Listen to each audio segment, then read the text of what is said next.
Hey folks, we're sponsored today by Any Given Wednesday with Bill Simmons, premiering Wednesday, June 22nd at 10 p.m. on HBO or stream it on HBO Now. Spanning pop culture and touching on everything from sports and entertainment to arts and technology, Any Given Wednesday with Bill Simmons features intimate conversations with compelling guests each week. They'll also be out in the field and you'll get Bill's signature commentary on current events. He's been at the podcast game for a long time, folks, and now you can watch him on Any Given Wednesday with Bill Simmons, June 22nd at 10 p.m. only on HBO. We're also sponsored today by the Blue Cash Preferred Card from American Express with 6% cash back at U.S. supermarkets on up to $6,000 in purchases. That means you get 6% cash back on all the essentials, which for me would be cereal, coffee, almond milk.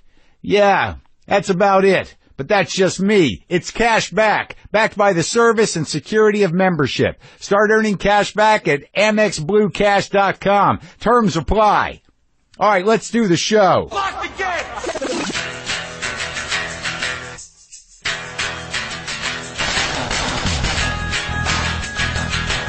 All right, let's do this. How are you, what the fuckers, what the fuck buddies, what the fucksters, what the fuckadelics? I'm Marc Maron. This is WTF. This is my podcast. Welcome to the show. How's it going?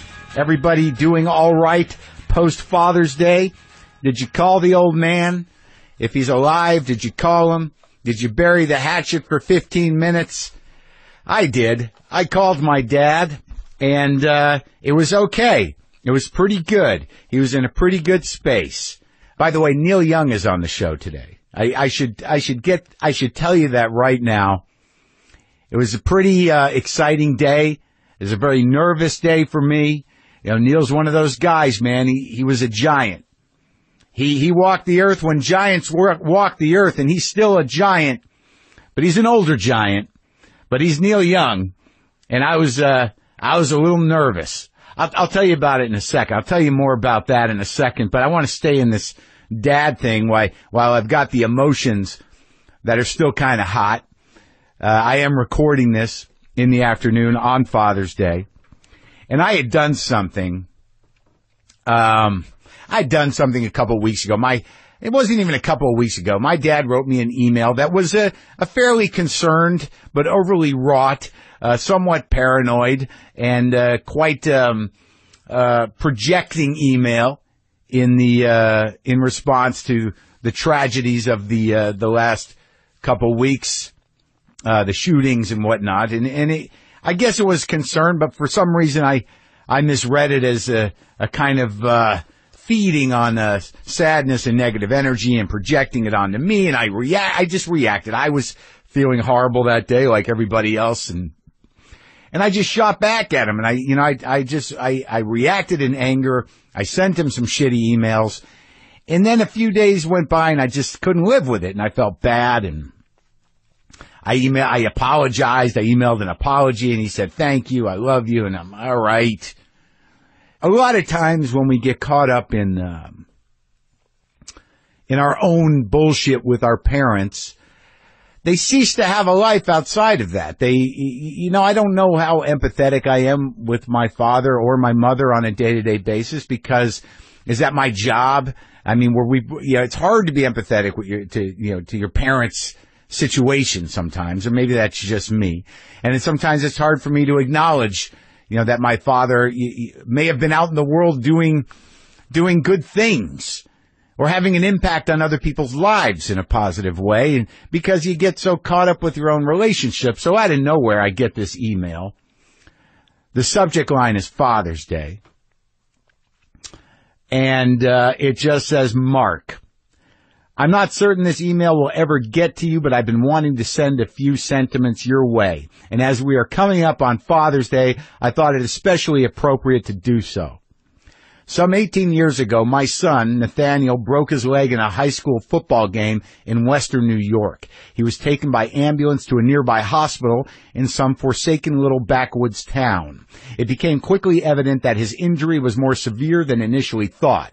In fact, he suffered from what is termed compartment syndrome, which often results in the loss of the limb because the swelling constricts the blood flow, and amputation is often the only way to save a life.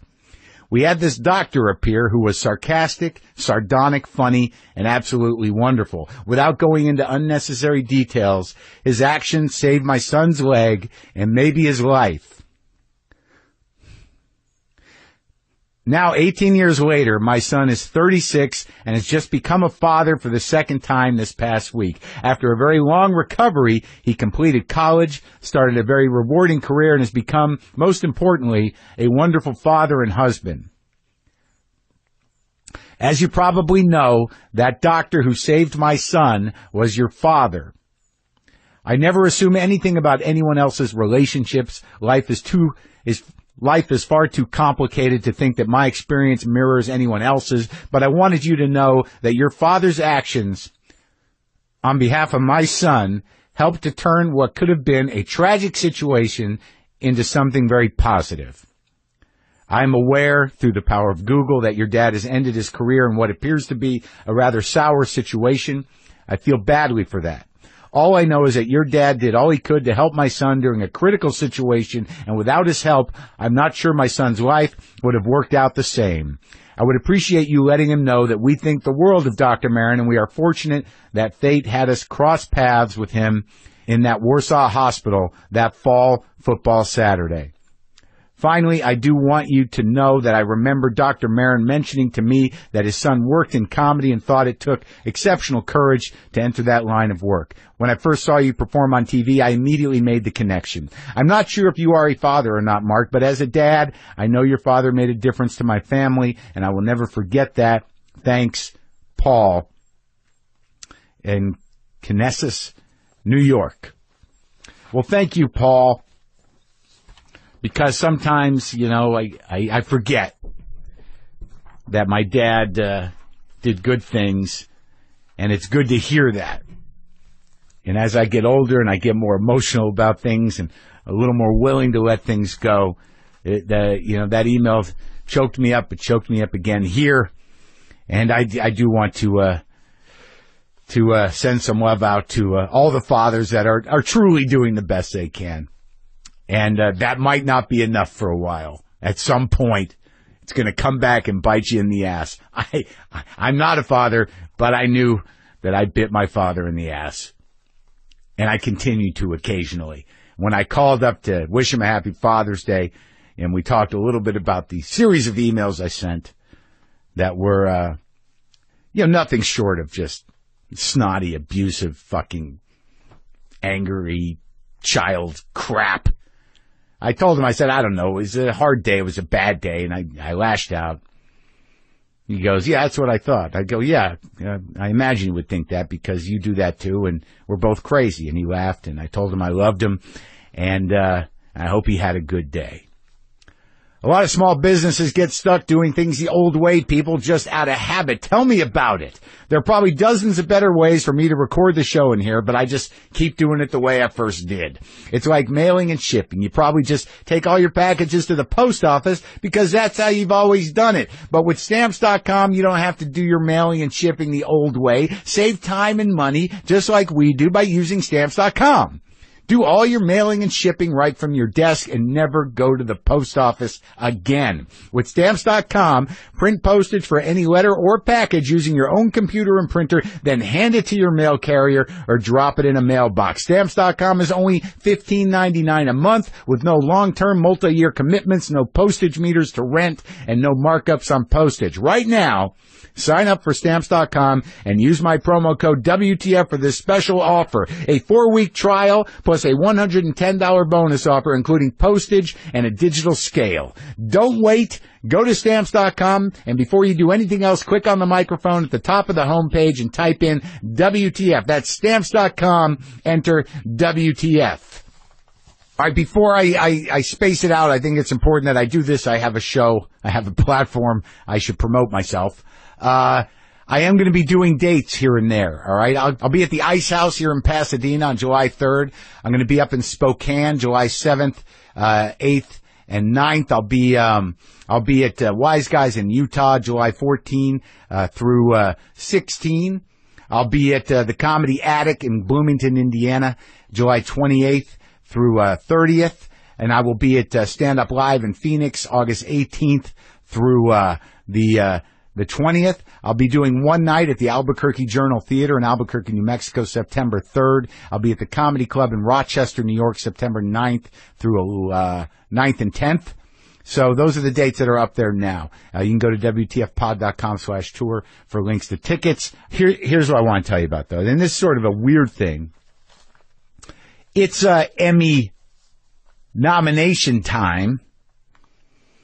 And look, I'm not hung up on awards. Certainly I would love to be thought of for an award of some kind, say a Peabody Award or an Emmy Award. Sure, I would like to win one. I don't think about it too often. It would be nice to be recognized. It would be nice to be considered for one of these things. It'd obviously be nice to win. Everybody likes a prize. But here's what what I'm doing is I'm reaching out to people who might be voting members of the Academy of Television to let them know that Maron is being submitted for outstanding comedy series. I'm being submitted for a lead actor in a comedy series, and writing is being submitted as well for the Racegate episode by Dave Anthony and Step One by Sievert Glarum and Michael Jamin. And I'd like to submit us for your consideration if you are in the Academy. That's all I can really do. I'm not telling you to do anything, but know this, because a lot of networks, what they do is they send out links to the episodes. They send out packages to Academy members. So you're like, for your consideration, here's the show. Look, and it's sort of a necessary thing. IFC did none of that. I don't know why. Doesn't matter. I just want to let you know that we are submitted for your consideration. Also, more later, my comedy special is also for your consideration. Outstanding writing for a variety special, also for Bobcat Goldthwait's directing and Gerard Holtz's editing. And this is show business stuff. But if I'm not going to do it, no one's going to do it. The ball was dropped by the studio and the network, so it's sort of on me. Again, not important, but I would like to to be in the game. Is that okay? Is that all right? We're sponsored today by Squarespace, which is the best way to create your own personal website. We know we've done it twice. We used Squarespace exactly 1 year ago to make the Mark Meets Obama website, which was a simple photo gallery. And then we teamed with them earlier this year to redesign WTFpod.com, which is now fully powered by Squarespace. So it doesn't matter if you need a photo gallery or a simple landing page or a massive site with hundreds of pages like ours, Squarespace is the way to do it. It's easy to use. You don't need any prior knowledge about building a website, and you don't need any special plugins on your computer. You can set up an online store, customize your settings, and you get a free custom domain when you sign up for a year. Squarespace offers 24/7 customer support. That means you can get online and chat with an experienced Squarespace user working in a Squarespace office at any hour of the day. Start your free trial today at squarespace.com and enter offer code WTF to get 10% off your first purchase. That's squarespace.com, offer code WTF. Squarespace. Set your website apart. Dig it. All right, well, look. Here's the deal with Neil. I love Neil Young, and there's about 10 or so records of his that I just, they're fucking amazing. And he's done a lot more records. He's done, like 50 records, a lot of records. Neil Young, the amazing thing about Neil Young is that, it never really gets old. It always is very transcendent. He's a true genius of the song, and he's a kind of an intimidating character. And I know he's not easy necessarily to talk to. I didn't know how it was going to go, but it was one of those days where, Neil Young's coming over to the house. I'm going to do the best I can. I'm excited to meet him. I just didn't know if he was going to like me, which, I don't know how long you've been listening to this show, but it's better if they like me. And I didn't know how it would go. And I was nervous. And he came over and he had a little posse of 70-year-old dudes or so, a little white-haired posse, his manager Elliot and a couple other cats. And it was one of those times where, this happens very rarely, but it happens where, Neil walks in, looks at my living room, sees my Gibson 335, walks right over to it, picks it up, sits on the couch, fucks around with the guitar a little bit, looks at my stereo system, sees my records. He's saying, like, nice guitar, and on the table, his new Pono music system, the little box that you can listen to Pono with, is sitting there, and I had it all packed up to give it back to the guy, because they told me I had to return it. And I told him, I said, well, you guys can take that, I guess. And Neil said, no, let him keep it, man. I like him. Let him keep it. That's what he said before we walked out to the garage. Let him keep the Pono. I like this guy. And I'm like, okay, that's a good sign. That's a good sign. But his new album, Earth, comes out on Friday, and you can get that wherever you get music. But you can also, get it in that high-resolution audio through the Pono Music Store. You can also get it on Tidal. But the Pono is pretty fascinating. It's a pretty amazing thing. And the new record's pretty interesting. There's a lot of things going on. I'll talk to him about it. So, enjoy this conversation that I had with Neil Young.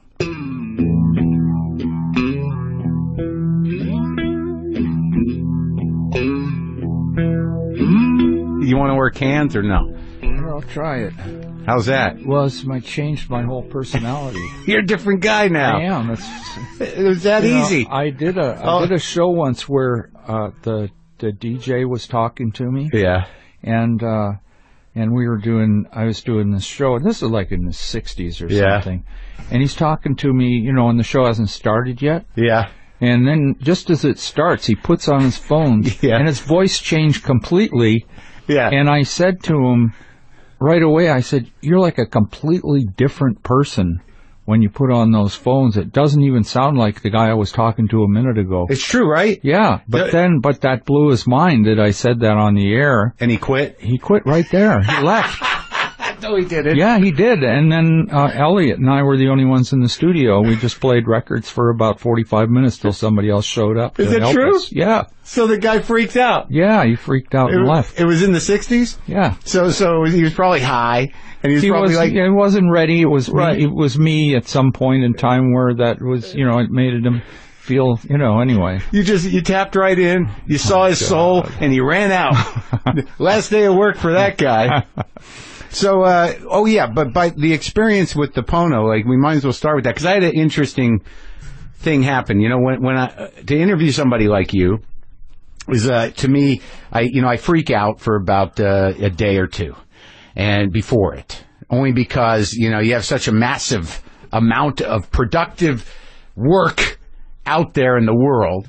So I'm loading my head, and I thought it was interesting today, and within the last 2 days, so many new things happened that that would never have happened. I don't know how much time you spend on the computer, but just because of the world we live in, for instance, I listened to Expecting to Fly for the first time this morning.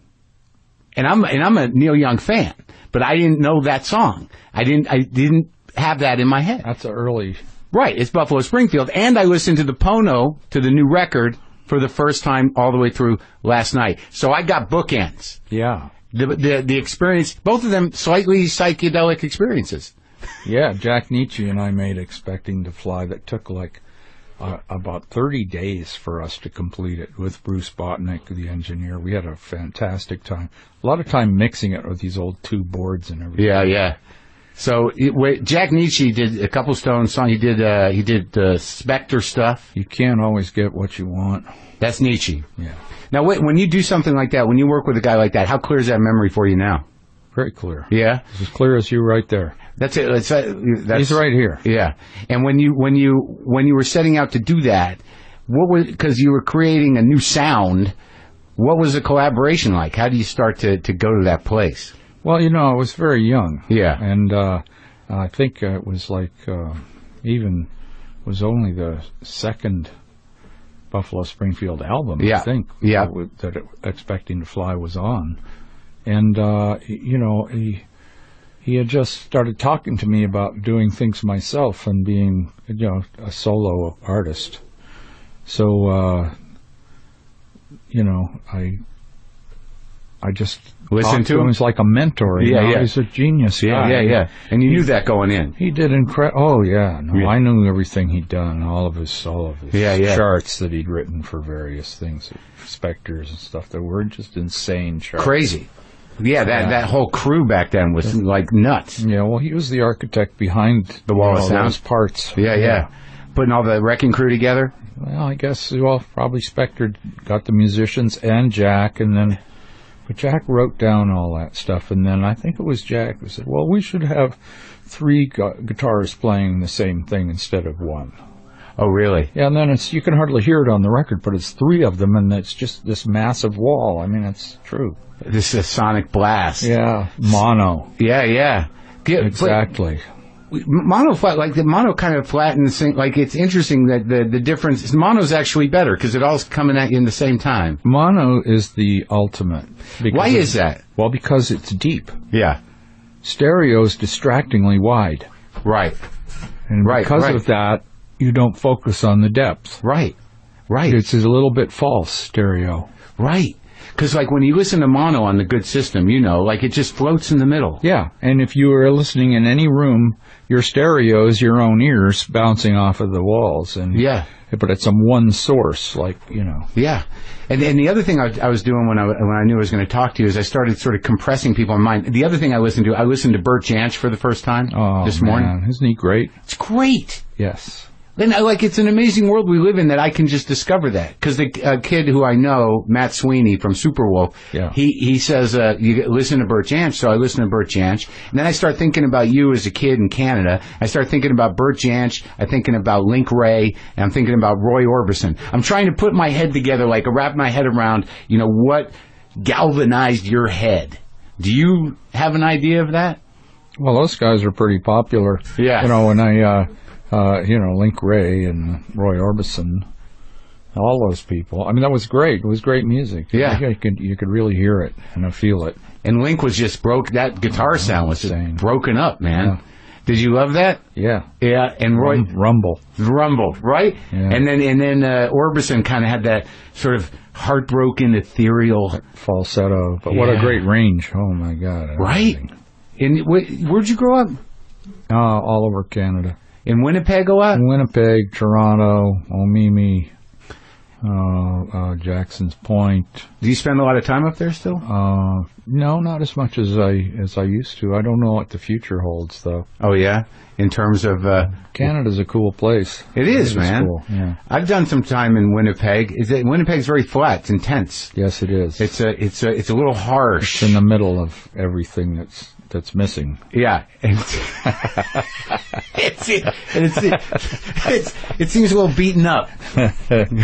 It's got a lot of soul. It does, It does have a lot of soul. And when you started playing guitar, what was it? Who was around? I mean, what were the bands that you were playing with, and local guys, Canadian guys? Randy Bachman. You like that guy, right? Randy is cool. Guess who? Yeah, Bachman turned Overdrive. It was called Alan and the Silvertones. They were called when we first listened. And he was always a pretty monster guitar player. Monster, exactly. Had his own sound. Had a thing going on. Had a tape deck up there, and he had tape repeat coming off the tape deck. Back then? Yeah, back then, live on stage. Just incredible sounding. So he was he's sort of a wizard up there. Yeah. And he was just a kid. Yeah, he was just a young guy like me, couple of years older. And did you have, how many brothers and sisters you got? One brother, and one sister. Yeah, and you just grew up, why'd you move around so much? Well, my dad moved around a lot. Yeah. Really a lot, because he was a writer and he just kept moving. And then when my mom and dad broke up, I moved again with my mom. Yeah. And that was Winnipeg, and then I started the band and started playing. How old were you when that happened? 13 or 14. Oh, yeah? But you stayed in touch with your old man, right? Yeah. Yeah. What kind of writer? Everything. Sports, human interest, fiction. Did it inspire you? He wrote hockey books about hockey players in high school and stuff like that. It was pretty cool. Were you a sports guy? No. Not at all, right? No, I never. It either it clicks in or it doesn't, right? It didn't click in for me. No, me neither. I don't know what the hell anyone's talking about. There's enough of them doing it already, though. They don't need us. No, they don't need us. So you got to go where you're needed. That's right. That's it. They don't need me at the arena. They seem all filled up with guys who are painting their face funny colors. I'm good. But music was it then? Oh, it was for me, yeah. And what was the first rig you got? For my guitar. Yeah.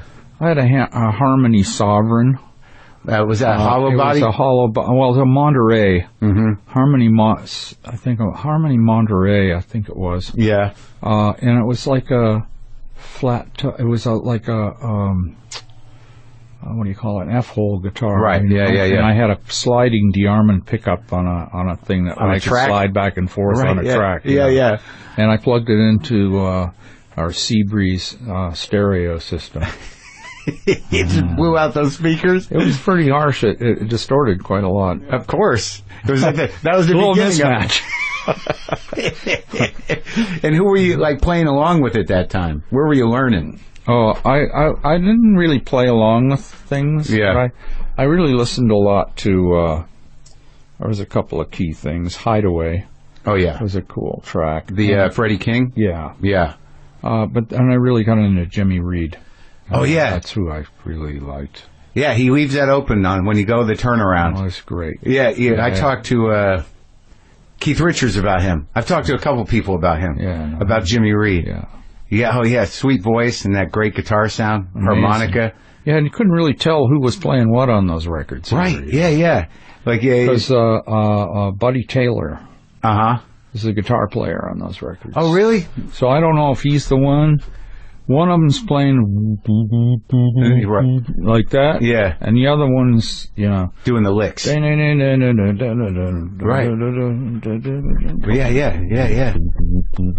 Yeah, that fucking funky drive. Yeah, but that was usually three guitars. There's three guitars. One of them tuned down, playing the bass. So no bass. One of them, I think.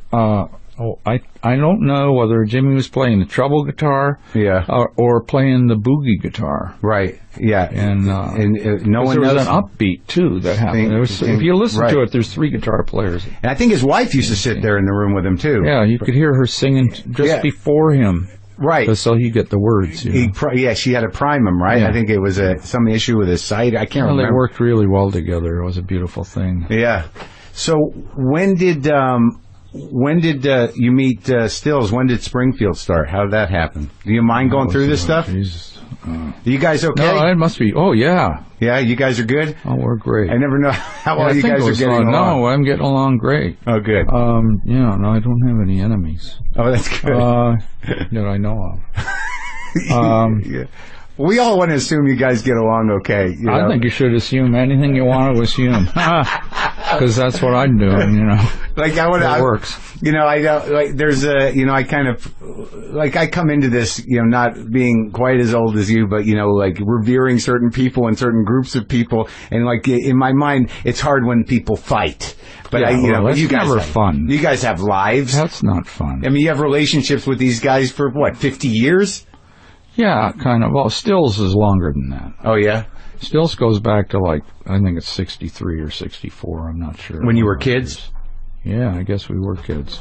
And you met before Springfield, right? Oh yeah, and at least a year before Springfield started. And were you guys playing together then? A little bit, yeah. You just kind of hanging around? Yeah. What do you got?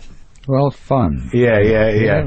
Admiration for each other is what we were doing. He sang so great. Great voice. Wonderful. Yeah. You guys have such different perfect voices.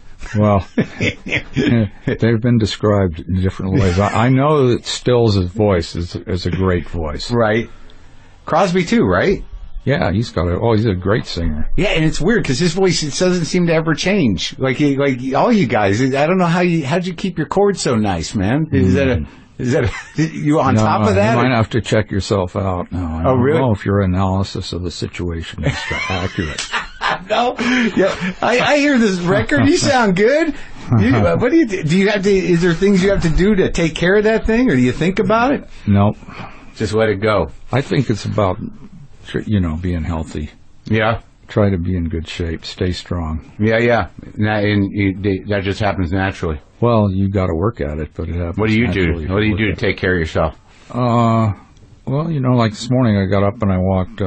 I walked on the beach for 3 miles. Oh, yeah? Then I, a lot of times, like 5 times a week, I have Pilates. Do you? Yeah, I do. It's the best thing I ever did. Do you get on the machine or just do the laying flat? I do all the thing, whatever they say. Tightens you up? It's great. It makes you feel your body. And core. Your body starts to move and you can use it. Yeah. Yeah, it's really good for you. And I enjoyed it. You have a trainer that does it, comes in? There's several of them. I mean, they just keep coming. And you got off the booze too, huh? Booze? Yeah. No, I still drink when I feel like it. Oh, good. Everything in moderation. Even moderation should be taken in moderation. How long did it take to figure out the moderation trick? I still haven't got it yet. I don't have it. All right. How about you? I think you're doing okay. I'm off. I don't do nothing. What about coffee? Coffee, a lot of coffee, and I do these nicotine lozenges. Oh, what do they do? They're basically nicotine candy. Oh, so instead of smoking, did you do that to stop smoking? I don't know. Like I think that might have been the intention, but then I just decided, well, these are pretty good. Are they? And will they get? What do they do? Do they get you a little bit jacked? Yeah. They do the same thing as nicotine does. If you hit it just right, you're jacked. If you go too much, you're down. No, and you're in trouble. But it doesn't hurt your lungs. No. It does nothing to your lungs. I don't know what it's doing to the other organs. How many of these do you take a day? I don't keep track.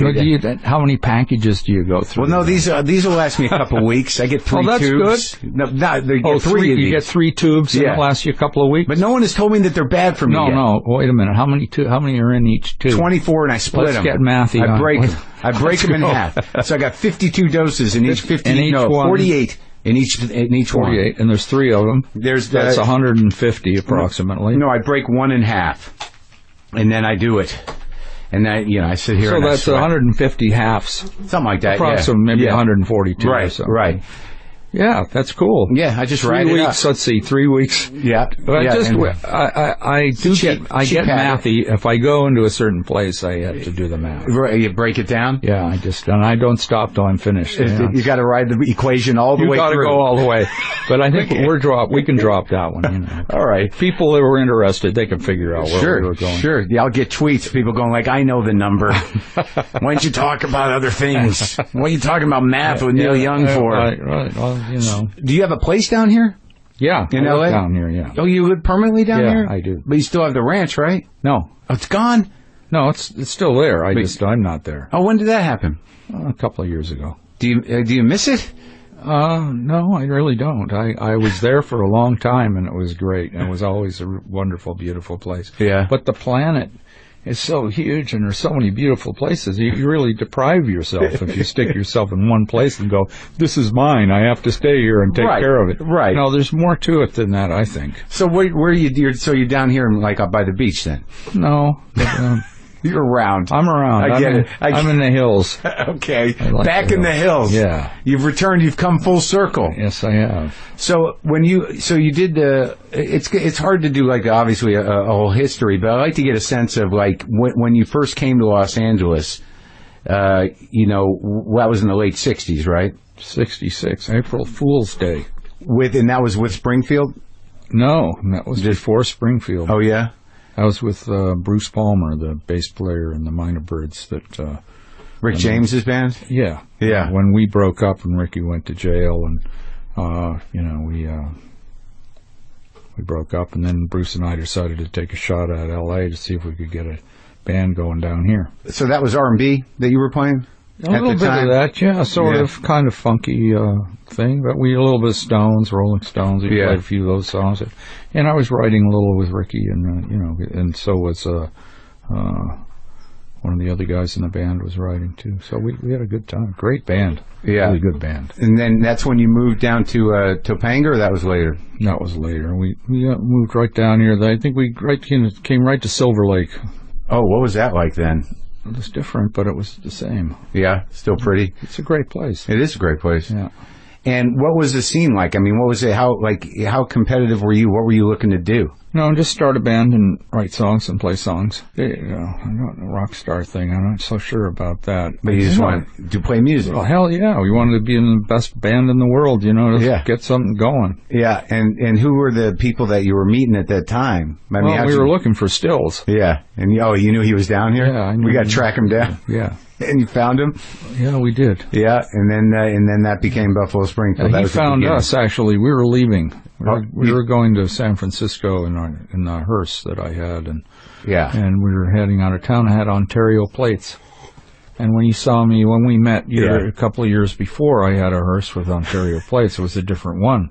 But he just, you don't see that often. No, not the... And so they caught up with me. There were a couple of guys in the car. They actually tracked you down in the car? Yeah, they stopped us right on Sunset. How many leisure hearses are there with Canadian plates? That's got to be... It's got to be a rare item. Yeah, it's got to be new in that car. That's right. So he tracks you down, and then you guys, you start Buffalo Springfield. Yep. And then you knock out a couple of great records. Yeah. And then you meet Jack Nishi, and you start thinking about solo. Yeah, I know. I was already. I think I'd dropped out of the band already once. Yeah. And that's when Jack and I started hanging out. Then I went back with the band for a while until finally the band kind of broke up. How does that happen with bands? Is it an aggressive thing, or is it just sort of a go your own way thing? Yeah, I was like 20-something years old, a very young guy. I had no idea what I was doing. Yeah. I can't be responsible for that. Well, no one was blaming you. No one was blaming you. No, but I just did what I felt like doing, Right. And at that time, did you find that, is it usually a musical issue? Like, I want to go this way, you guys want to go that way? No, not at all. I just think that it was one of the things that I didn't like, and we got into quite a deal about, was the Johnny Carson show. Yeah. Shows like that. Right. They wanted to do them. Yeah, and I didn't really like that. I didn't like playing on TV, and did they make you lip sync? I didn't like it. Yeah. Yeah, at first we did. We did a couple like that, and finally, fuck it. Yeah, pretty much. Yeah. Was it just the expectation, or the showbiz element, or the selling element, or what is it just exactly about that? All of those. Yeah. Well, maybe you mentioned those three things. Yeah, because that's something that you've kept with you. That is something that that belief system is. I always feel better when I don't do that. When you don't feel like you're I just don't want pitching and hustling. I really don't like I don't know. I'd rather play for people live in a place that was for music, where you could really play loud, right? And there wasn't people in front of you, and right, moving around, going, "Can we stop? Can we stop? Can we stop the song?" Yeah. And I think back then a lot of them lip synced, didn't they? I mean, it was, no, they got lip sync copies of me doing things. Is it? Yeah. How do you feel about those in retrospect? Are you sad that they're out there? Or? No, they're funny. You get a kick out of them? They're very funny. I know who that guy is. But he was okay. Yeah. But that idea of having a space where music is supposed to be played, and I only can relate to it similarly in stand-up, that there's places where stand-up's not supposed to be done.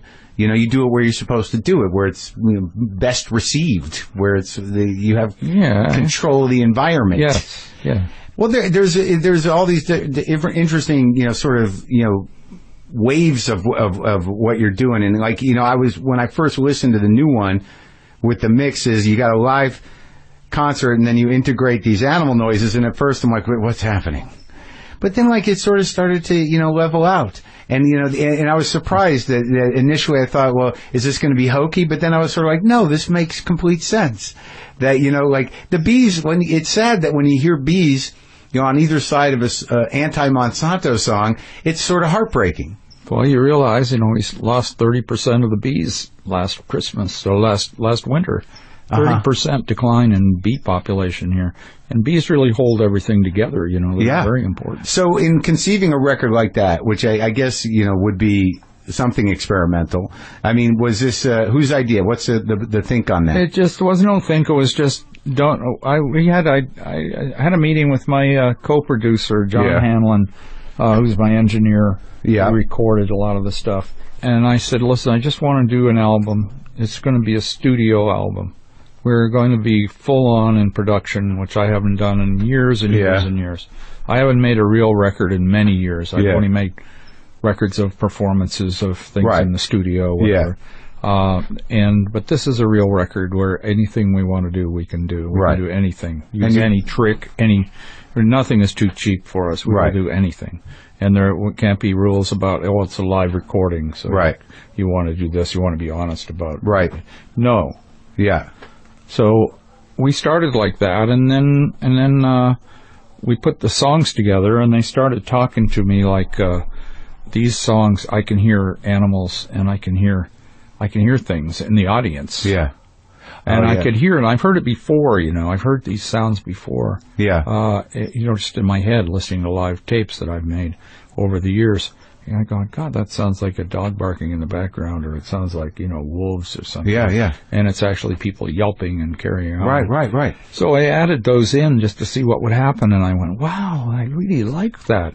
It's like they're all here. Yeah, yeah. So I created this picture. It's an audio. It's an ear movie. Yeah. Right. It's an ear movie. You close your eyes and you can go away for 98 minutes. It never stops. Right. It's something's continuous. It is. It's not music. There's the sounds of audience integrated with animals, and it's all and also you have the freedom of this new bandwidth, this new file, this new range was part of the impulse for this, right? Yeah. Well, we created, the work that we created, we captured at its highest level, the way it was in the 60s and 70s and early 80s and the 50s even, that kind of audiophile quality that everyone heard. Right. That's the way we recorded it, and that's, so we were able to capture the whole thing. And the only thing that we did that we couldn't do then was, it's long and it's like a movie, but you don't have to stop. Yeah. On the master file, you listen all the way through, and the CD has got only one break. I mean, there's 2 discs, and it stops in one place, and you got to put it on the other disc. Right. And isn't the idea of the Pono though to sort of engage the depth of that sound that we? The idea of Pono is to give you exactly what was created. Yeah.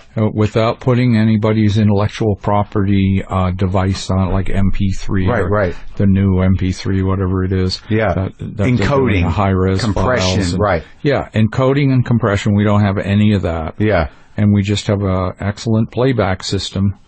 In the player. Yeah. You can listen to it on other players, but our player was voted best in the world by Stereophile. Yeah, I like it. So we got a great sounding player. It's made by a genius guy who really hears, and, we found him, and he made the player for us, and it's so great. Long time in the making. Yeah. So it all sounds really good. If you really like good, pure files of the music you love, whether it's old or new, that's what we sell at phonomusic.com. And what about the band, The Promise of the Real? There's a new band for you, right? The last few years. Yeah. And those Willie Nelson's kids are in that one? Yeah, a couple of them are in there. Yeah. So the pedigree of the band is really great, and everybody's sensitive to the music. They respect it. It's been their whole life. Are there any old guys? Serious, just me. Yeah. And but I feel really good in there. I feel like safe and also no fear. Yeah. And they have no fear. Yeah. That's the key ingredient in love. Yeah. No fear. Well, that was the interesting thing in the movie. Not in the movie. See, now you got me calling it a movie. Well, it is a movie. If you close your eyes, you went to a lot of places. I did go. You remember Bram Stoker's Dracula? Did you ever see that one? With the Coppola film? Yeah. Yeah. Remember when the bat was flying down the street and it was like some old... Yeah. And you saw like it was the image of what the bat was seeing? Yeah. Of course, the bat can't see. Right. But that was what was interesting. Right, so that was the impetus for doing this record. Because you're hearing things and you can't see them, and you're going from place to place. I mean, you're plugging all over the world. I mean, you're going to the bottom of the ocean, downtown New York, you're going out in prairies, you're in brooks, you're in barnyards, or you're everywhere. Right. You go everywhere around Earth during the record, and the music is like a break from the traveling. Right. And so you just get meditative kind of in there. It's trippy, man. Yeah, it is. Yeah. It's far out. Yeah, man. But the interesting thing is, like, fearlessness is the core of love. Yeah. Being open. And like there's 2 songs on there. The hippie song, The Hippie Dream, which is sort of like, drawing a line between the hippies that are still fighting and the hippies that have given up in a way, or surrendered to comfort. or whatever it is that they surrender to. Right. But the dream of change and love is still real and still something that has to be fought for. So that's one of those Neil Young songs where you're sort of like, you fuckers quit. Right? Somebody did. But not you. Apparently not. Right. And then there's the idea that, this idea that, that love, because there's something about that hippie ideal that was a fashion that because there's another song on there that is basically somewhat of a direct or satiric attack on people that just want music about love. Yeah. And here we're saying that love is really what can conquer and what can win, fearlessness, and that's a love that's got a little fight to it. Yeah. Yet the sort of trite love of love songs, or generally, I imagine you're talking about pop music in a way. No, I'm just talking about people who don't want to hear a confrontational message. They don't want to hear no fear. Yeah. They don't want to hear about certain things. Yeah. They just want to hear about love. That's what they want to hear about. That'll relax them, because pretty soon, they really need to get away. I mean, they put it on the radio. They don't need to be attacked. Right, right. So they're feeling that way because the rest of the world is not really, maybe they don't feel great about the world. So they want to get out of the world and just go to music. And escape. But unfortunately, living in that musical space is people like me. I mean, I'm there, and there's a lot of people like me that want to sing about things that they care about. And so the song started from I was playing my songs from about anti-corporate songs and all these things, and somebody just I got the message. People want to hear about love. That's what they want to hear. I'm going, well, I don't care. I sang about love already. Only love can break your heart. Yeah. I sang about many aspects of love, and quite recently I did an album called Storytone. Yeah. That's all about love. Yeah. And that was only a couple albums ago. And I'm going, well, does this mean that I have to only do that? Right. And I can't talk about things like the dangers of different things and incongruous things that are happening. War, pollution, corruption, oil mining, corporate government. Yeah. Yeah. No, those things. I think they're interesting. But you still have people that have those that confront you with that stuff. Like that come up to you and go like, "Where's the old Neil?" It's like, which one are you talking about? Really? Where's the old Neil? But that's one of the things about this record that'll let when they go to Earth and they want to take that trip through there. Yeah. The oldest song on there is 45 years old. From which one? After the Gold Rush. Yeah. So even in the middle of that song, even though it's a live version but it's live in a different way, it's a living version. Right.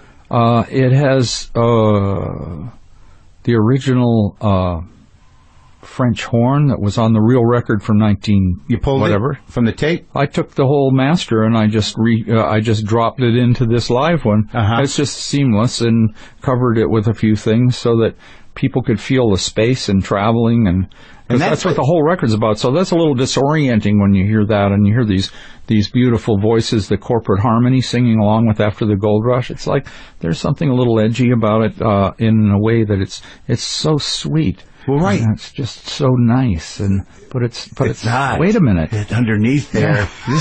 That's some Neil Young shit in there.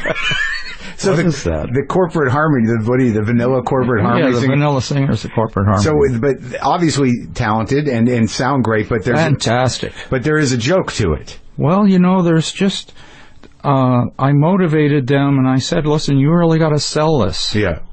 This is great stuff. Right.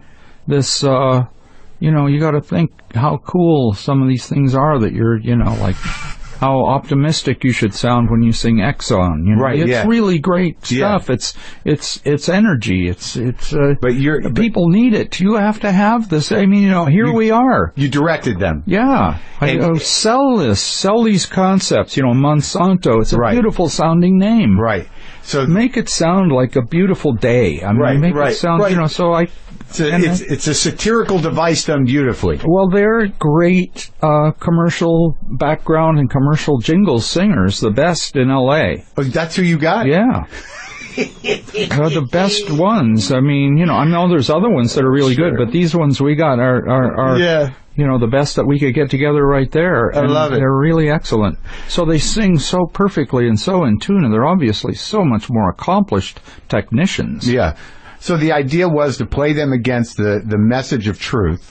Well, the idea was that they played against the promise of the real. Mm-hmm. And they're in the image of the record. They're there on stage with us, and we're playing, and the animals are cheering, and every once in a while the animals come on stage and do a breakdown where there's just the bass and drums and animals. Yeah. So it's like, and they're good with the band. They're always right there. They never miss. Right. So. And they just show up when they want to. But floating in among all of the image of the band on stage and the animals in the audience and sometimes on stage is this hologram of these vocalists. Yeah. And they're perfect. And they're just so great. So it's almost like, everything that you've sort of been working towards and playing with, coming together in one big fucking mix. It kind of is. Yeah.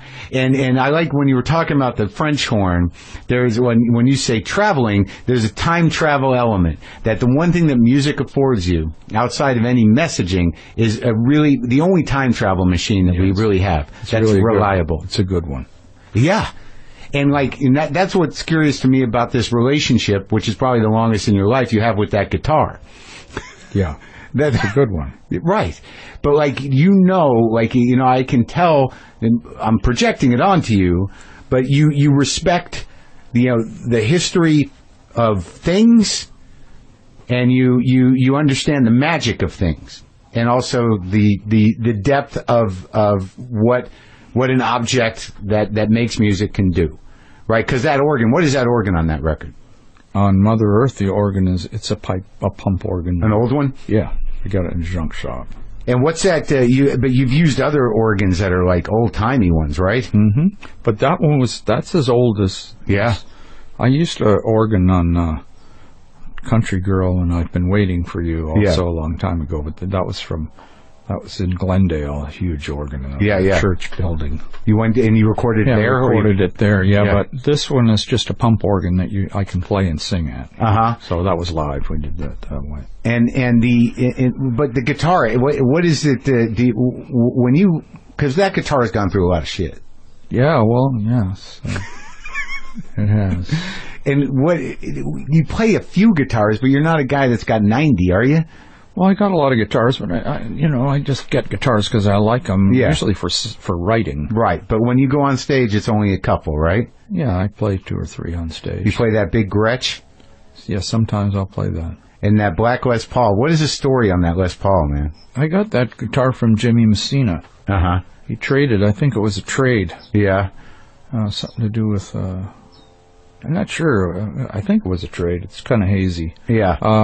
Yeah, and I got that from him, and it was a gold top that someone had shellacked with black paint. It was black, and it had a lot of finished ivory put around it, and all kinds of stuff, and it would have half fallen off, and there's still a couple of pieces of it left. Yeah. Do you just maintain it? No, just let it be what it was. I mean, Larry Craig, my guitar tech, maintained it for me, and still does. I mean, he does the real lion's share of the work on it. But going back a little further into the time travel thing, that thing you did with Jack down in Nashville in the Storytone album. Yeah. In the machine. That's literally a time travel machine. Oh, that voiceograph. That was, what's that called? That album was called A Letter Home. Oh, yeah, Letter Home. And that was a voiceograph. Yeah. And you just did that because you thought it would be interesting to do it in the voiceograph? Yes. Yeah. It was kind of, and it was all covers. Yeah. Some of them by guys you knew. Yeah. I wanted to make a record that sounded as old as the songs that I was singing. Yeah. And it really does sound like they were, in some cases you listen to it and go, wow, maybe that's like from before when the record came out. It's so old sounding. So it's unique in that respect. I thought it was a very, very rewarding project. And you did 2 Gordon Lightfoot songs? Yeah. Did you know him coming up? Yeah, I met him a few times. Yeah, he's Canadian, right? He's a really good guy, yeah. Yeah, he wrote some good songs, huh? He's written some great songs. Dylan thinks he's one of the very best ever. So when you were when you starting, because there seems to me to be something that, this is how I work, because I heard about your issue with Setlist. This is what it looks like of what I wanted to talk to you about. It's a fucking mess of words that I'm going to come at it like a collage. I wrote here, I wrote the sadness and anger that floats eternal. Mm-hmm. And because there's a quality to your music that it doesn't ever date itself, Neil. It's better than time travel, because if you put on most of your records, outside of, some production elements later, but there's no time to it. It's timeless. Do you feel that? Well, I just, I try to be really into it. Right. While I'm doing it, and then let that all happen, whatever it is. I don't think about it that way. I really think about each day and each performance and each song as a unique thing, and that's where I put my energy. Right. What's your writing process? There isn't one. It just comes to you sometimes? Yeah, sometimes I just get it. I'll put down anything to finish a song or to do something if I have an idea. Yeah. Whatever I'm doing will be second. So I always have learned that if you're going to do something, and you have a musical gift, it's like you have to accept the gift.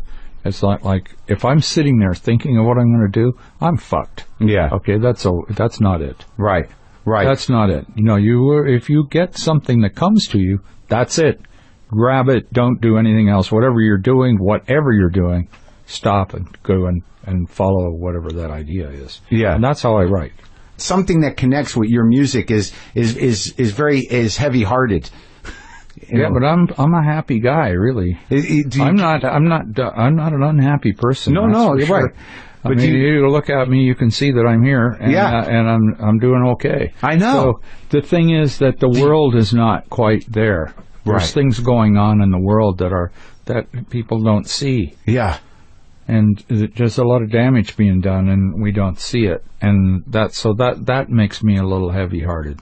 Right. That it seems so hard to get the message out, and it's so hard to actually, even with the technology we have today, it's so hard to get through the murk of the technology. I mean, I know this is a podcast, but for listening to music, it's very degraded. It's less than 5% of what you heard on the Pono player. But when you do stuff from all the way from the first record through Zuma, which is for some reason that's out of all your records, I listen to Zuma a lot. I was walking on Zuma this morning. You were? Yeah. Listening to it?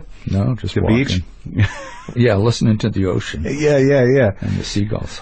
But did you feel this pressing idea that there was something, some darkness afoot, all your life? Not depression, but that, the tone of what is unknown is somewhat menacing? It's there. Always been there. You've got to, recognize it. Yeah. You can't ignore it. It's just, no fear, love, no fear. But these fears, I guess what I'm trying to get at, that what people are afraid of, that what you've sort of been through, in your career, they were always sort of the same in the 60s. Now it's what they're not afraid of that bothers me. Like what? Well, what's going on in the climate, what's going on in the environment, thoughtlessness. What we're doing to the world, the amount of animals, living things that are just going away. We are not seeing what's going on. The insects are threatened. They have 10% of the fish in the ocean that we had when I wrote after the gold rush. Yeah. We've lost 90%. It's crazy. But there's 3 times more of us than there were then. So, you just got to look at it. Don't do the math. We're doomed. It's ugly. We're doomed. So, but no, it's more than a word. It's more than something to say or to make a quick joke about. Not that you're joking about it, but people do. Yeah. That's what they do when they hear someone say something like this. It's like, what are you gonna do? Neil is just, He's out there. Yeah, he's out there. What is he looking at? Crazy old hippie. I got this stuff. I got this stuff's going to make everything okay. So I say break it out. Let's try it. Yeah. Yeah. Yeah. Break out that stuff that can make it all good. Yeah. There's an urgency to it for you. Yeah, there is. For at least the past decade, a very specific urgency around war and seeds and, people and pollution. We just have to keep a record of a point of view, That's what I'm trying to do. Keep a record of a point of view of what's going on, because this is these times in the history of what's going on in the world right now, they're going to be looking back at this. Hopefully. As, well, that was not in the too distant future. Yeah. But they'll be looking back at this going, wow, during this time, so many things could have been done to keep what it is that we now only have pictures of. Right. And what we read about. But, we'll see what happens. Mother Nature is incredibly strong. And yeah, it'll adapt. We might not. Yeah, exactly. Exactly. Yeah. We might not make it. Yeah. Mother Nature will be fine. Yeah. Actually, I think we're going to make it. I really do. No, I do don't too. feel like I don't feel dark. I feel like Earth is just mistreated. And I think it's, you just have to keep pointing it out, and maybe people will want to make a change, want to eat food that they know is cleaner and better for the earth. Yeah. Study the way things are done. Well, sadly, with humans, it seems it's something fairly catastrophic and very, more than just a gradual erosion of climate or that something horrible has to happen that's tangible to most people all at once. Yeah. You would think that something like Hurricane Sandy would have been that. Not but big it really enough. Wasn't big enough. No. It was not as big. And as even the biggest thing that happens. Yeah. It's hard to say. Climate change is one of the great profit centers. Yeah. And that's a lot of people look at it like that's going to be some good business coming out of it. I think that's true, and I think that's disturbing. Is that the free market can absorb and accommodate this, and there's going to be a big business in these environments that need to be created. Yeah. Where people can breathe. Imagine the money. Solar power. That would be so good. That solar power would be easy. Would be easy. But that's not a big business as enclosed cities.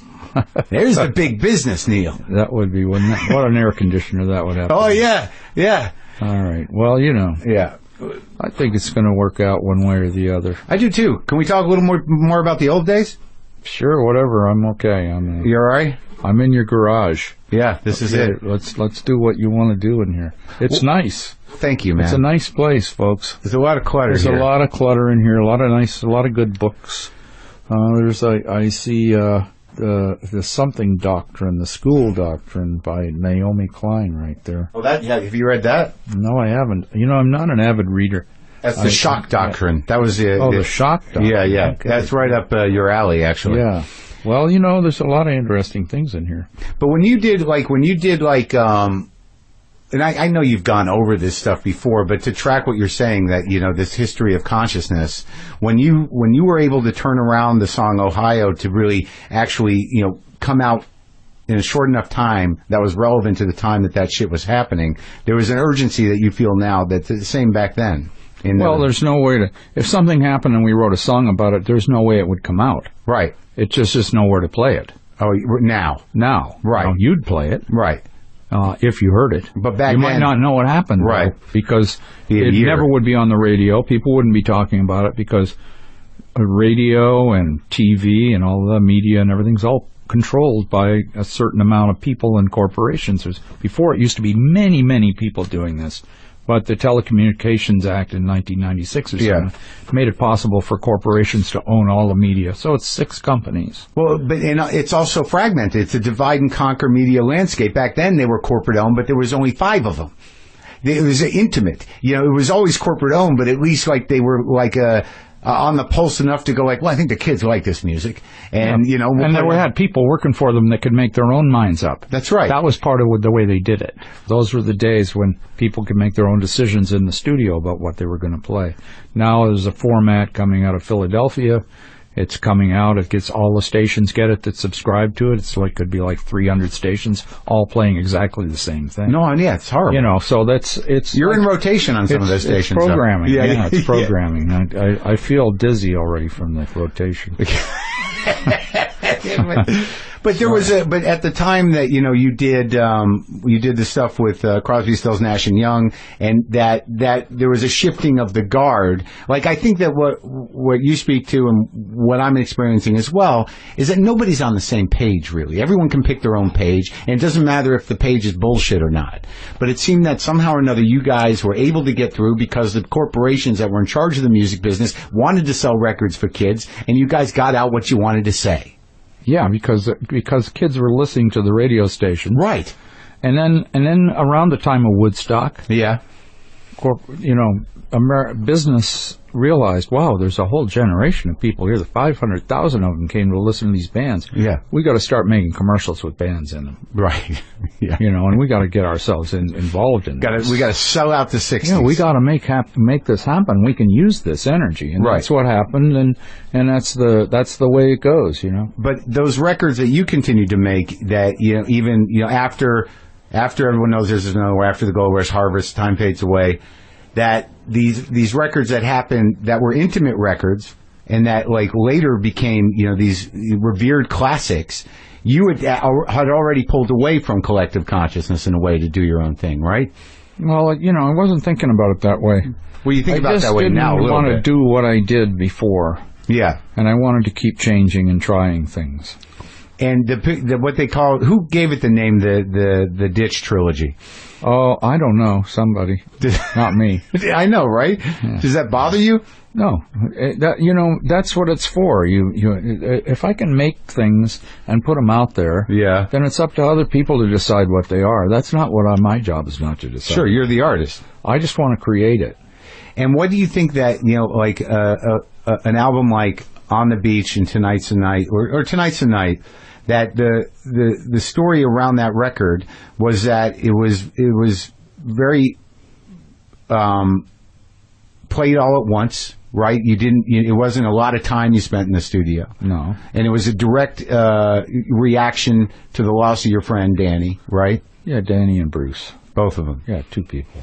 And it was sort of, I think, a realization culturally at that time of how horrible heroin was as well. Well, yeah, and Danny and Bruce were just two that I knew. I mean, sure, it's everybody. That's what it was about. And at that time, that it was really all over the place, right? That was after the 60s, the crashing of the 60s. There was a crash going on, yeah. And Hendrix, So, yeah, it's just real feelings. So these people were friends of mine. I worked with them and had great times with them and admired them. And there was nothing you could do to stop them? No. That's the most fucked up thing about that shit. It's bad. So, I reacted to it. And just like I'm reacting to things now. It's just the same thing, the same guy, the same MO, same damn thing. Yeah. Nothing unpredictable about it at all. It's the same thing over and over and over again. Right, in your heart, but like the only thing that's unpredictable is how you're going to handle it with your creativity, which is what you like to do. Well, yeah, that's I don't know that either. Right. So, Yeah, what album I just got recently? I picked up the Rockabilly record. Oh, that's a wild record. It is, man. Yeah. I mean, that was like a sort of an interesting time there. I did a record before that I don't know what it was. It was Trans? Yeah. And a guy from the record company said, Neil, why don't you just play some rock and roll, man? Why don't you just just do your thing? That guy. Yeah. And you just did your thing. Yeah, I did. Here you go. When you do something like that was sort of like, isn't that you paying a somewhat of a homage to what you grew up with? I mean, isn't that there? You're like, it's fun music to play, right? It was, yeah. It was a culmination of things, working on that one. Yeah? What?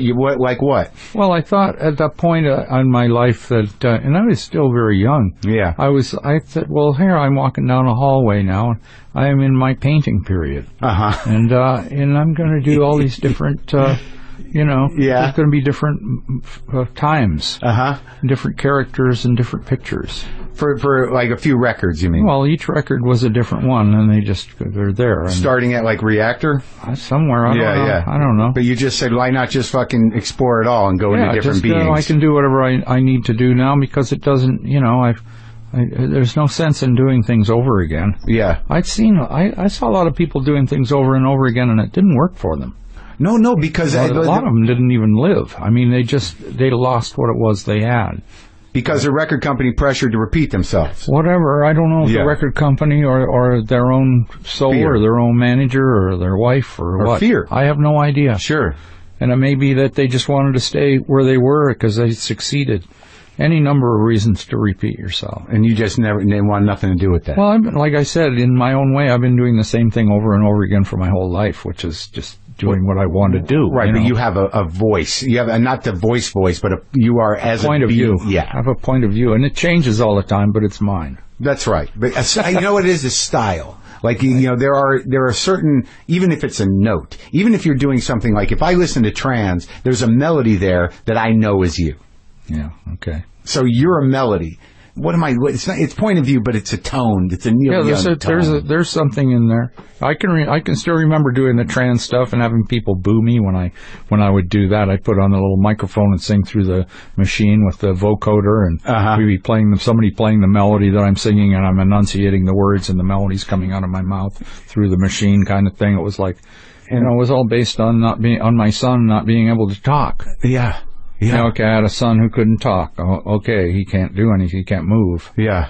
I was trying to get through to him. I was trying to represent what that must be like. Right. So I was trying to get through to the audience in a way where they knew that they couldn't understand what I was doing. It's just like my son trying to talk to me. Yeah. And do you, like, over the years, like, I imagine, do you have a way of communicating with him? Oh, yeah. No, we're very... it just comes in the eyes and sounds and body language. And that's Zeke? No, that's Ben. That's Ben, yeah. Ben's the one who's... Ben's a quadriplegic, yeah. And he still travels with you everywhere? Yes, he goes with me on the road as much as he can. Yeah. And it's sort of he's your best audience, I'd imagine. He's great. He's great. I just like to travel with him. He enjoys traveling. Yeah. He's in a moving vehicle. And, yeah. He's always in a wheelchair, so just to be jostled around in a moving vehicle and flying down the road. I mean, for him, it's a great experience. He loves it. And trance was sort of a way for you to try to understand? A way for me to emulate what it must be like to be trying to talk and not have a voice, to be trying to communicate and not have what it is that people expected you to do. Mm-hmm. And you're still trying to get through, and that's what all that record is. I'm in that machine. Yeah, yeah. Trying to get out of the machine to get through, and some people just were going, what the heck is going on? Fuck them. Yeah, But I'm going, this is it. Here we are. This is good. And then, 2 albums later, you do a country record. I worked that shit out. I like that. I figured that out. Yeah, and now I'm moving on. I've always loved music, and I like all kinds of music, and I have no, I'm not trying to be, what do you call it? Like, somebody said to me when I did that, well, people, they don't trust you because, they think you change styles. Yeah. It's like, so they can't believe you. Yeah, yeah, and I'm going, well, that's okay. Yeah. They don't have to. They'll get over it. Yeah, either that or they won't, but I don't have to worry about it. Let them go listen to the old records if they want to. Yeah, or maybe 1, 3, or 4 down the line. Who knows? Somebody will hit. Sometime bound to connect up with them again. The experience of living with a kid that had that difficulty, like I don't know the pain or joy of that, but there must be not unlike your sort of open-mindedness around engaging animals and engaging the world and having fearlessness. There must be some sort of understanding of Ben's joy that is something that you couldn't even access, the way he feels singing. He's just a great human being, and I love him, and I know he loves me, and we enjoy a lot of things together. But he has so many things that we would consider to be hard things to deal with. Right. But that's the way he's always been. Uh-huh. So when I see people complaining about struggling to get something where they can't get it, I'm going, oh man, I think that, I've seen people with a lot bigger problems. So. In my family. Yeah. I've seen this, and, so I just have another perspective on it. And you have another son that has some problems as well? Well, he's got cerebral palsy. Uh-huh. But he's a very, he gets around great. Yeah. And he's a very smart man. Uh-huh. And he's incredibly brilliant at the things he does. And you have a daughter, too, that's an artist? She's an artist. She's great. It's great. Yeah. A couple other things. It's hard because I know there's like so many huge Neil Young nerds out there, and like if I don't cover, you're never going to do that anyway. You'll never satisfy everybody. I know I can't. Just do what you want to do yourself. That's going to work. Well, I'd like to know like about the film work as well. That working on Dead Man, which is a fucking masterpiece. Isn't that a great movie? It's a great movie. I can't believe it. And the soundtrack's amazing. Oh, thank you. I told Jim Jarmusch, I said, Jim, this is a classic. You don't even need a soundtrack. Right. This could be a silent movie. Yeah. It's still a classic. You can't miss with this movie. This is a great movie. Yeah. And he said, well, I really want you to play on it, so I did. But what was amazing about it was that, the instrument, like to really hear you, like just space it out like that. Like it was a way that I had not heard you. Right. to where you're just, honoring what's going on screen, but it's so clearly your shit, what I mean? But it wasn't, all about, what you were doing. Yeah. I stood in a room about 3 times the size of this room with about 30 television sets. And they were all playing the movie, and I had all my instruments in there. It's maybe 5 times the size of this space. But I had all my instruments, and I just watched the movie, and we did it twice. And I just played all of that live. Yeah. We did it twice, and we ended up using the end of the first one and the beginning of the second one up to that, and that was the soundtrack for the whole thing. And you've done other film work too. Demi works with you over and over again to do the concert movies. Yeah, we did some of that. And you did you do some with Dean Stockwell too? We did Human Highway. Oh yeah, I didn't see that. You got to check that one out. Yeah. Yeah, I recommend that one. Yeah, I think you'll enjoy that one. You're still friends with him, right? Who, Dean? Yeah. Yeah, I love Dean. You guys go way back. I love that you have these relationships. Back at Topanga in the 60s. But now that pretty distant back there, but he was already a big success by the time I met him. He was already rocking and rolling. And what was what's the story on after the Gold Rush? It was based on a screenplay that he wrote? A screenplay that he wrote with Herb Berman. Yeah. And you read it? I read it, and I wrote all the songs. And it never got made? And it never got made. Right? And here's another thing that I ended up doing this morning was that I saw Out of the Blue, the Dennis Hopper film. Oh, man, that's a dark film. Holy shit, great man. Film, though. I saw it when it came out when I was in college in Boston. And did you screen that movie before? Because they used a song in it. Yeah, no, it's Dennis. Whatever you want to do. Yeah. You were friends with him, too? Yeah. He's an intense guy. Very real intense. That is a dark film. I have not seen or heard of it in a long time. Oh, it's a it's a classic. It's a little, it's brutal and it's a classic. Yeah. Now, what, if I can ask, your relationship with Willie Nelson, he's like, he's a real country dude, and you guys are obviously pretty good friends, and you have your hearts in a lot of the same places. Now, when you put together Farm Aid, when you got and Mellencamp and Willie Nelson, that still goes on. That that's continuing on. Yeah, and the fight now is mostly against genetic engineering, or what is the fight? It's about educating people about the food that they eat, and the choices that we have, and the way that the earth is damaged by certain things. This industrial farming is very bad for the earth. Yeah, it's not like good. Yeah, it's not what makes things go on forever. It's not depleting. It's very taxing on the planet, all of that stuff, the way they're doing it. But they own it. That doesn't make more food. That's a myth. Yeah. It's like we're not feeding the world. The world is basically, a lot of the world is starving, and we're not feeding the world with these chemicals. What they are doing is they're controlling things. And subsidies as well, where you just get all this stuff. If they're making cat litter out of corn, there's a problem. If there are people starving and they're making cat litter out of corn, somehow something's wrong. There's a lot of things. There's a lot of things wrong, but it's the way it goes. And what about performing with? There's something about performing, what people call garage band. You like to fucking play rock and roll. Yes. And there's something about performing live and performing as real and in the moment as possible on records. That is what it's really about, and that's always what it's been about. Yeah, and this and Earth is a real representation of that. Yeah, that record really is.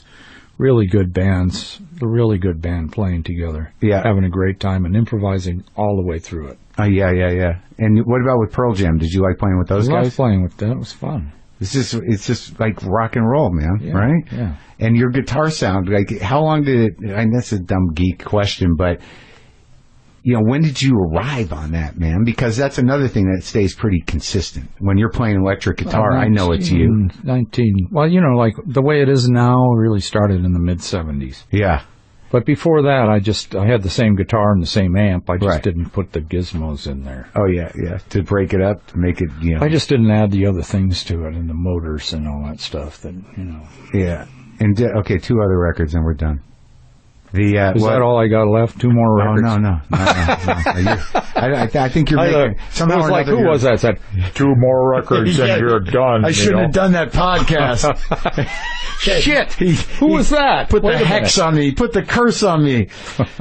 No, but the Greendale record, dealing with all of these issues that you find important, but making almost a stage play out of it, and building it around a family and around the struggles of that. And was that totally conceived? Was that a one thing that you were thinking of? Well, all these projects kind of go together. That project is a lot like Tonight's the Night. Yeah. Because it was the same kind of a thing. It's a story. There's a thing in there. Yeah. And that I'm talking about all the way through it. And Greendale I wrote in my car on the way to the studio every day. Mm-hmm. What were you recording?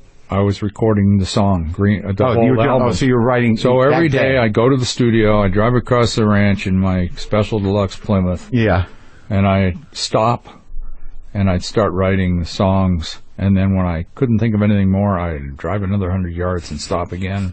New location, new information. Yeah. So I was pretty sure that where I was on the planet made a big difference to what I was getting. Yeah. So I tried to see, well, how far do I have to go, really? Very far, or is it, like miles, or is it feet? So I had my writing tablet, and that's how I wrote every song on that album. Uh-huh. I would get up in the morning and play a few chords, and that would be the basis of the song, the first things that I played. Yeah. I wouldn't think about it. I'd just pick it up, and whatever happened, I'd just go, okay, I'm going to do that over and over again. That's the song. Then I'd write the words on the way over, and then we'd develop the song in the studio and finish it that night. That's how I did Greendale. Yeah. And then the stage play was created on the story, because the story is told in the song. Right.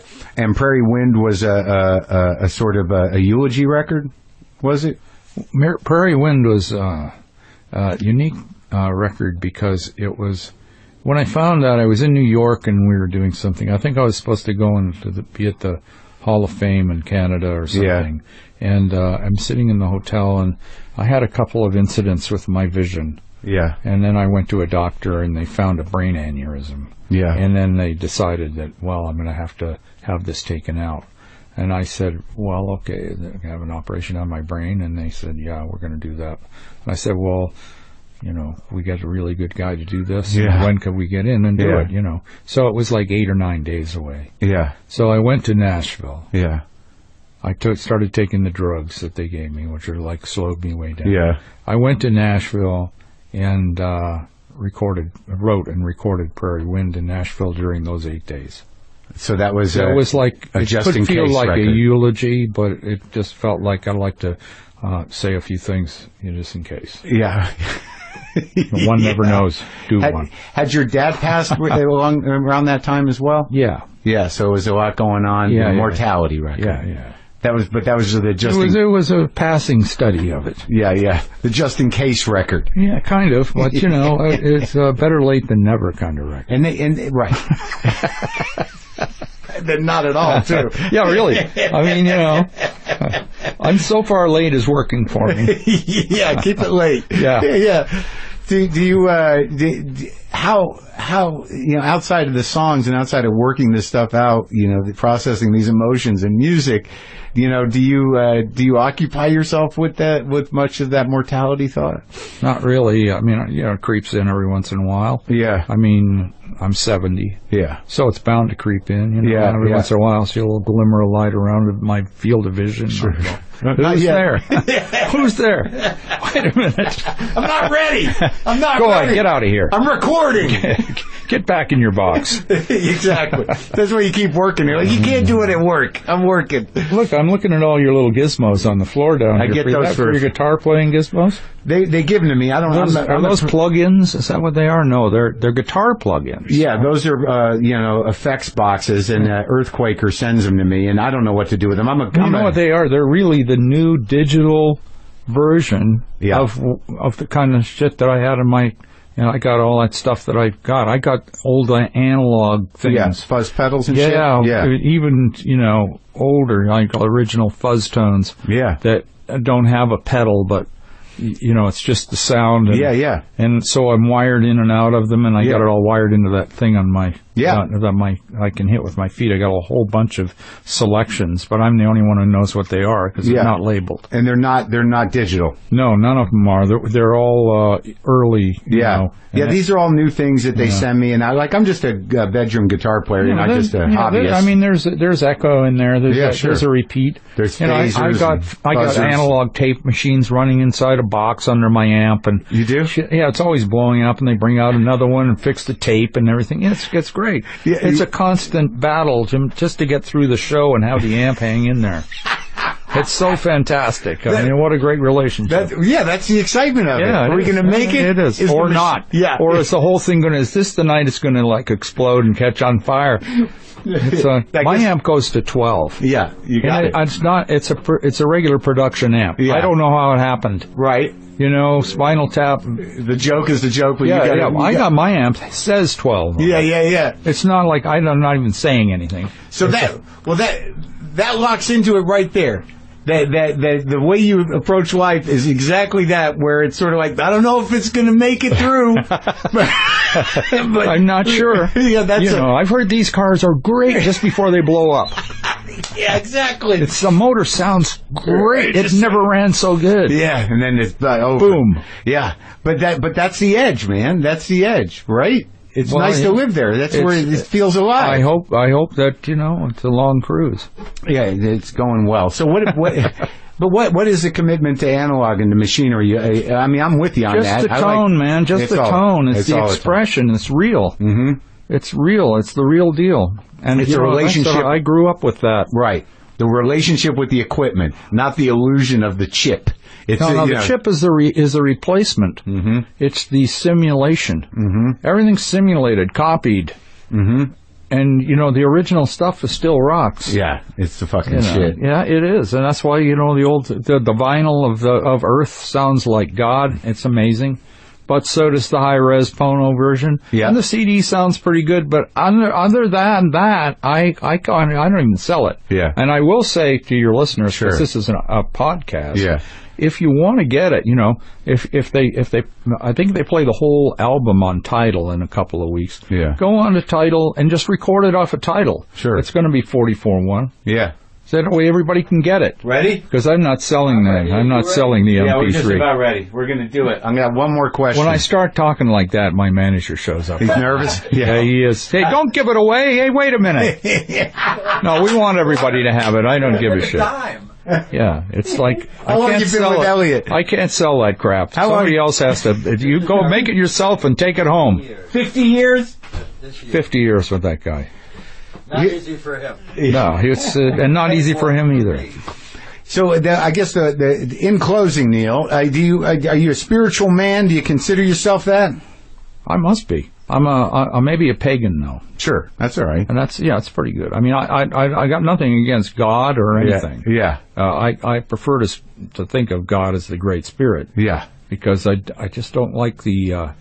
I don't like the pictures. Yeah. I don't like the pictures and the stories that much. I don't subscribe to this. But I recognize everyone has a right to have a story that they can believe in that kind of organizes things for them, gives them something to relate to. Uh-huh. But I don't think people should profit off of that. I think that should be just something that you have out for and themselves. that you can keep to yourself. Yeah, right. You can do it yourself. But that's just my view. All right. Well, I guess that's good. You feel all right about it? I feel good. Did I do all right? I think you did great. That list you got over there, I think you've covered, at least 3 or 4 of the things on the list. The last waltz. Well, you did that. That was fun, right? Yeah. As far as I remember, it was great. I was up for 48 hours when I did that one. I was like, I got a little out of control.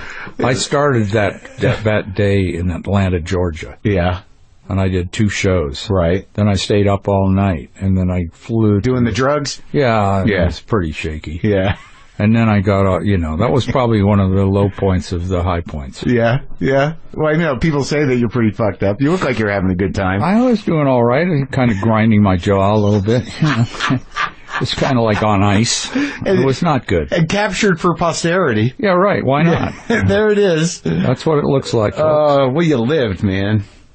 It's great that the thing is, I didn't continue doing that. But that made a difference. To the living. Yeah, sure. Yeah, definitely. Well, the guys that, like you and Clapton and Crosby and fucking Stills and, a lot of the real warriors and great artists are still around. I know a lot of them are gone, but you guys all went pretty hard. Yeah. And you did Music is good for you. Thanks for talking, Neil. All right.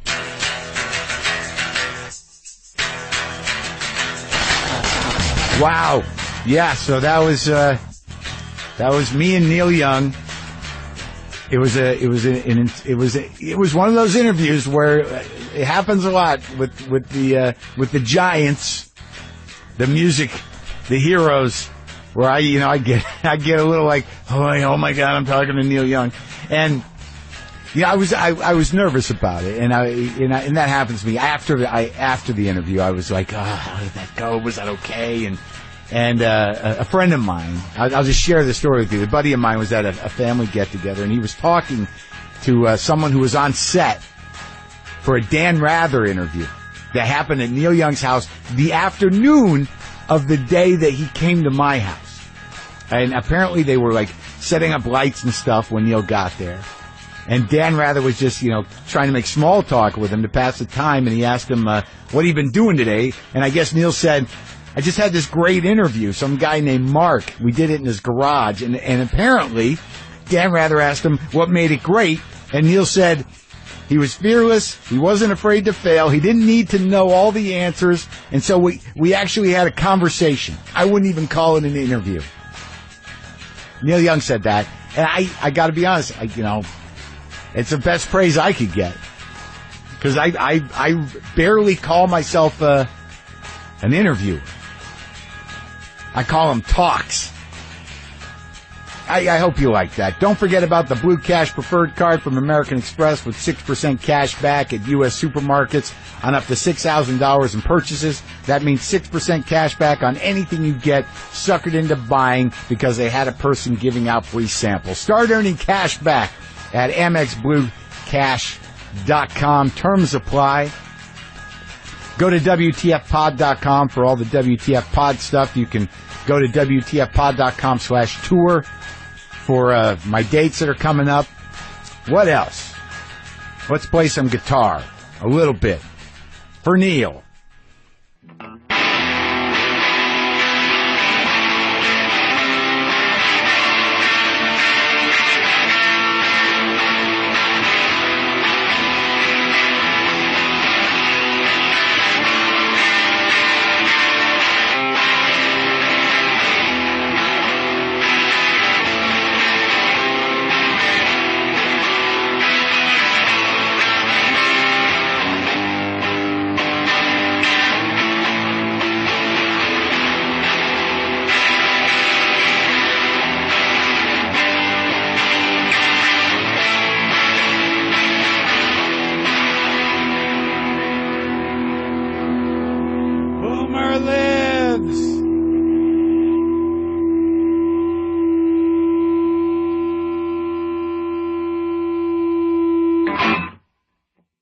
Markups on postage. Right now, sign up for Stamps.com and use my promo code WTF for this special offer. A 4-week trial plus a $110 bonus offer, including postage and a digital scale. Don't wait. Go to Stamps.com, and before you do anything else, click on the microphone at the top of the homepage and type in WTF. That's Stamps.com. Enter WTF. All right, before I space it out, I think it's important that I do this. I have a show. I have a platform. I should promote myself.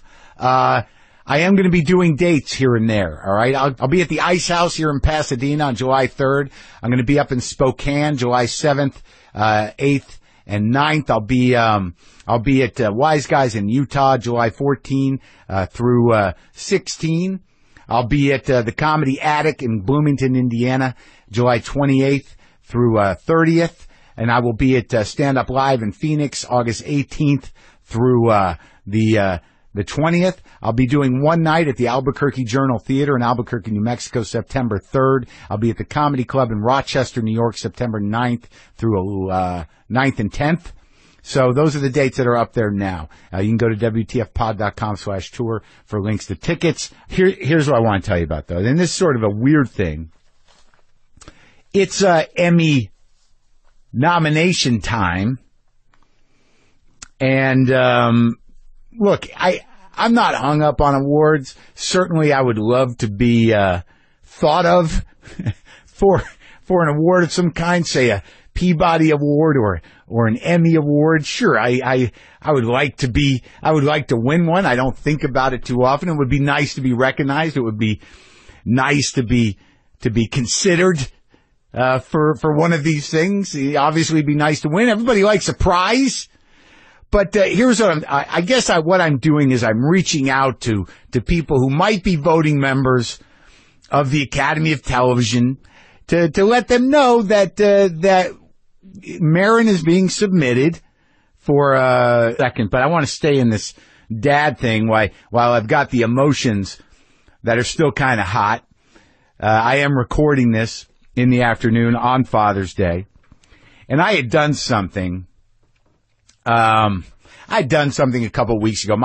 It wasn't even a couple of weeks ago. My dad wrote me an email that was a fairly concerned but overly wrought, somewhat paranoid, and quite projecting email in response to the tragedies of the last couple of weeks, the shootings and whatnot. And I guess it was concerned, but for some reason I misread it as a kind of feeding on sadness and negative energy and projecting it onto me, and I just reacted. I was feeling horrible that day, like everybody else, and I just shot back at him, and I reacted in anger. I sent him some shitty emails, and then a few days went by, and I just couldn't live with it, and I felt bad, and I apologized. I emailed an apology, and he said, "Thank you, I love you," and I'm all right.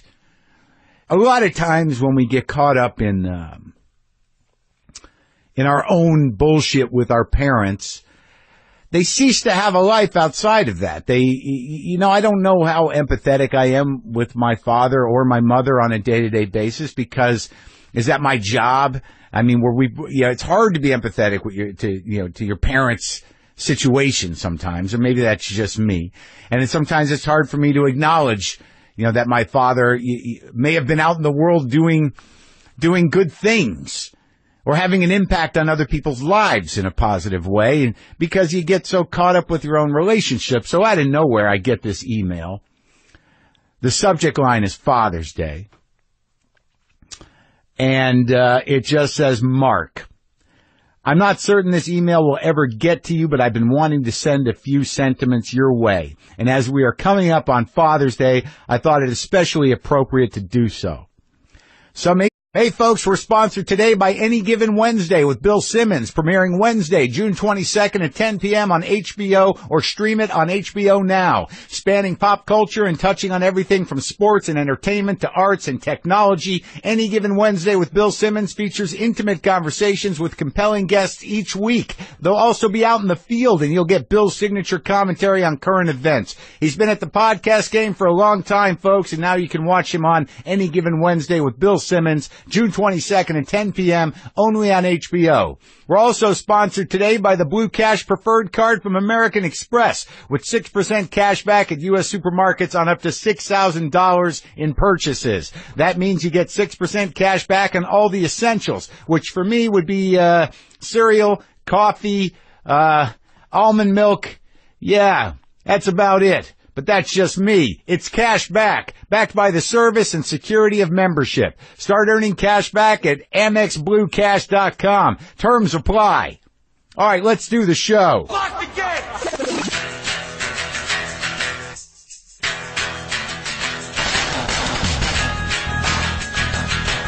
All right, let's do this. How are you, what the fuckers, what the fuck buddies, what the fucksters, what the fuckadelics? I'm Marc Maron. This is WTF. This is my podcast. Welcome to the show. How's it going?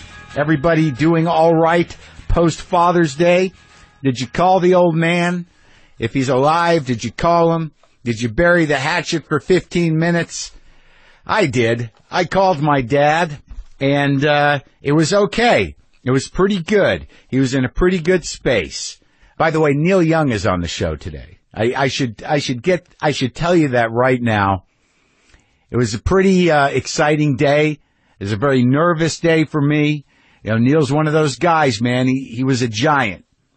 He walked the earth when giants walked the earth, and he's still a giant, but he's an older giant. But he's Neil Young, and I was a little nervous. I'll tell you about it in a second. I'll tell you more about that in a second. 18 years ago, my son, Nathaniel, broke his leg in a high school football game in western New York. He was taken by ambulance to a nearby hospital in some forsaken little backwoods town. It became quickly evident that his injury was more severe than initially thought. In fact, he suffered from what is termed compartment syndrome, which often results in the loss of the limb because the swelling constricts the blood flow, and amputation is often the only way to save a life. We had this doctor appear who was sarcastic, sardonic, funny, and absolutely wonderful. Without going into unnecessary details, his actions saved my son's leg and maybe his life. Now, 18 years later, my son is 36 and has just become a father for the second time this past week. After a very long recovery, he completed college, started a very rewarding career, and has become, most importantly, a wonderful father and husband. As you probably know, that doctor who saved my son was your father. I never assume anything about anyone else's relationships. Life is far too complicated to think that my experience mirrors anyone else's, but I wanted you to know that your father's actions on behalf of my son helped to turn what could have been a tragic situation into something very positive. I'm aware through the power of Google that your dad has ended his career in what appears to be a rather sour situation. I feel badly for that. All I know is that your dad did all he could to help my son during a critical situation, and without his help, I'm not sure my son's life would have worked out the same. I would appreciate you letting him know that we think the world of Dr. Maron, and we are fortunate that fate had us cross paths with him in that Warsaw hospital that fall football Saturday. Finally, I do want you to know that I remember Dr. Maron mentioning to me that his son worked in comedy and thought it took exceptional courage to enter that line of work. When I first saw you perform on TV, I immediately made the connection. I'm not sure if you are a father or not, Mark, but as a dad, I know your father made a difference to my family, and I will never forget that. Thanks, Paul, in Knesset, New York. Well, thank you, Paul. Because sometimes, you know, I forget that my dad did good things, and it's good to hear that. And as I get older and I get more emotional about things and a little more willing to let things go, that email choked me up. It choked me up again here, and I do want to send some love out to all the fathers that are truly doing the best they can. And that might not be enough for a while. At some point, it's going to come back and bite you in the ass. I'm not a father, but I knew that I bit my father in the ass. And I continue to occasionally. When I called up to wish him a happy Father's Day, and we talked a little bit about the series of emails I sent that were, nothing short of just snotty, abusive, fucking angry child crap. I told him, I said, I don't know, it was a hard day, it was a bad day, and I lashed out. He goes, yeah, that's what I thought. I go, yeah, I imagine you would think that because you do that too, and we're both crazy. And he laughed, and I told him I loved him, and I hope he had a good day.